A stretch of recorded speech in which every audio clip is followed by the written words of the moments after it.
Cinema சங்கங்கள் சரியில்லை, தயாரிப்பாளர் சங்கம் சரியில்லை.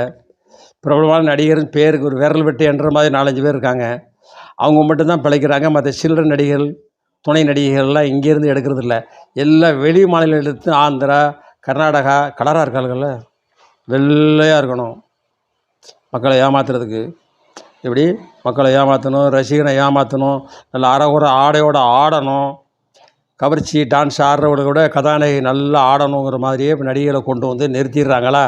இங்கே உள்ளவங்களுக்கு மதிப்பு மரியாதை இல்லை. தெலுங்குலேருந்து படம் டப்பிங்காக இங்கே வந்து நல்லா ஓடுது. தமிழ் படம் ஓட மாட்டேங்கி. அவங்க குத்தாட்டம், ஃபைட்டு, சண்டை, வன்முறை எல்லாம் இருக்குது. அது ஓடுது தமிழ்நாட்டில். இங்கே ஏதோ சில படங்களுக்கு சென்சார்னு சொல்லி தூக்கி விட்டுட்டாங்க.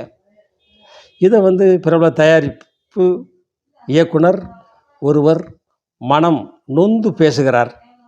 ஐயா, எங்களை காப்பாற்றுங்கள் என்று. பாவம், இவரே ஒரு சில நேரங்களில் இந்த திருட்டு விசிடிலாம் வந்தது.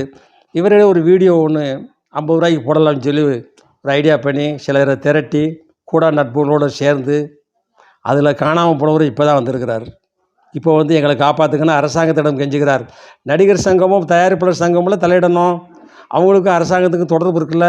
தனி ஒரு ஆள் என்ன செய்ய முடியும்? யோசிங்க இயக்குனர்களே, யோசிங்க. உங்கள் படம் வரணும்ல, யோசிங்க.